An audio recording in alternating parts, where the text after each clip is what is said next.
Okay, I want to go over these notes I've got here, but I also want to ask listeners to go to prisonplanet.com and get this article and get it out to everybody. This is of the greatest import that this be done.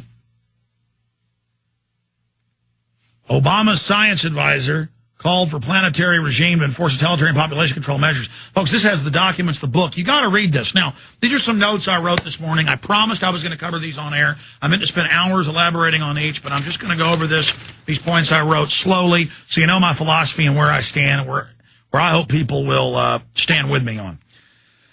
We live a wonderful life on a wonderful planet full of wonders and full of just so many great things and so much goodness. And we've got to admit the evil in the world and fight the evil in the world to protect the good. And stop saying, hey, man, just be positive.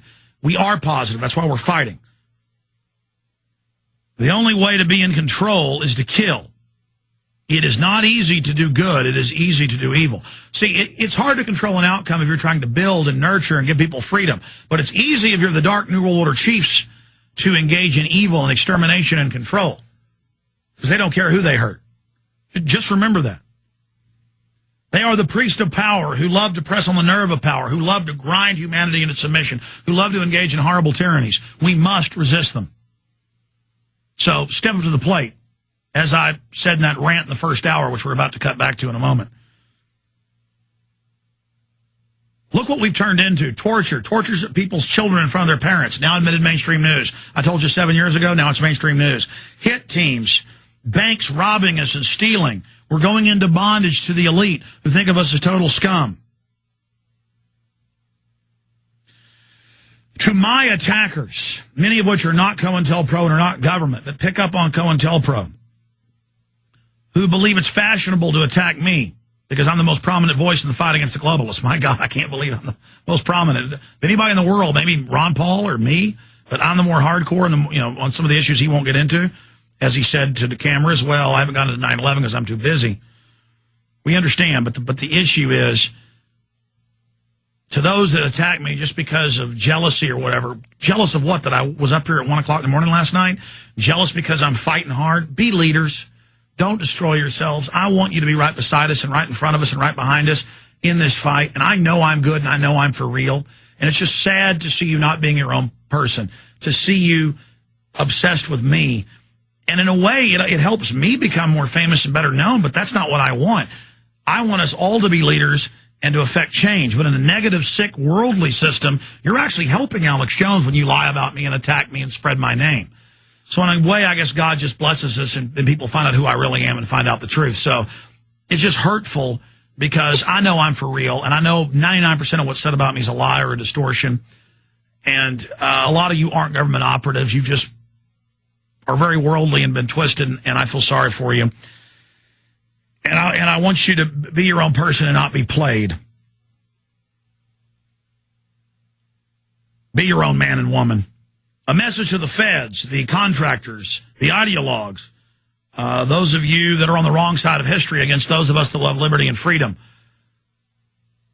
This system hates you and abuses you and is destroying your future as well. And I know they're hitting you with soft kill weapons and sterilization weapons, and it's just a fact. And you may like to feel like you're the winner and con yourself and decide to serve the system and laugh at us and decide you're in control. Bless your soul, you're not in control. The only way you're in control is of your own soul deciding to do right. You can make that decision, but the rest of it's in God's hands. And so I ask you to make that decision to do right and to really, if you've got any soul left, any humanity left, to realize what you've been part of and stand up against the New World Order. So don't be part of the wrong side of history. You know, many of us are born into these different tribal groups and religious groups and are controlled, and we were sold out before we were even born. There's still time to turn back and wake up and commit to standing up against tyranny and just getting out of your programming, realizing there's a bigger system around you, that people are trying to manipulate you, that there are covert and overt agendas. I also just want to say I love life and creation and everything good and wholesome. I want to say that, and that I've been very appreciative and thankful for life, and that I know that good can win the day when it decides to stand up and take action. And I believe that that love of innocence and that love of creativity and that sense of wonderment is the keys to the universe and the soul and heart of God. Don't ever let them break your spirit. Doesn't matter how much I get attacked, how much I get lied about, how much people twist and distort. I know I'm real. I know I'm good. I know I'm telling the truth. And that's what matters. And you should have that same attitude and just move forward against the globalists. Warn the people you can. When you get laughed at, move on. It doesn't matter. It's sad. Stop caring what people think about you. Evil hides behind good, but the proof is always in the fruits. So look at that. Realize how the enemy camouflages themselves. The elite are compartmentalized, specialized, and compartmentalized into different sectors of evil. Many of them don't see the big picture. So as you show people the big picture and discuss the greater truths, you're going to unlock many of the evil people out there who've been caught up in this and not realize what they were part of, and many of them can come out of it. And many people will laugh at you up front, but as what you've warned them about comes true down the road, they will wake up. So it's a delayed event. Don't expect to see instant success when you're reaching out to people, just like fighting the Federal Reserve. Look how far we've now come. We are in the midst of the greatest transformation in human history for good and bad, with the technological developments, the acceleration of knowledge, the acceleration of weapon systems, the decadence, the goodness, the good, the bad, and the ugly. Just realize you're part of an incredible time in history. Stop watching the sports, the sitcoms, the stuff that doesn't matter. Get tuned into reality. And leave your mark. Communicate with the future. Do things good for society and humanity. Find out the truth. And love humanity and realize you're part of something bigger.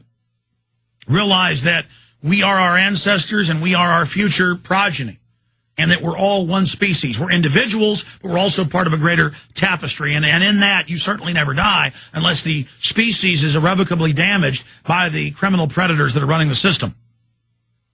And again, leave the species better off than where you than when you came to it. You know, that really is the whole sum of it. I want to say great job to the crew. We're going to go to retransmission now with a key rant I was doing in the first hour that I thought was very informative, a lot of key info. So that's coming up. Great job, crew. And as always, thank you for all your prayers. I'm praying for all of you freedom lovers and people that love decency and creativity and honor and innocence. I'm here with you. You're with me. We're together in history together in this moment in forever. And I'll see you back live Monday. Burmese is sitting in tomorrow. And on Sunday, I'm Alex Jones signing off. God bless you all.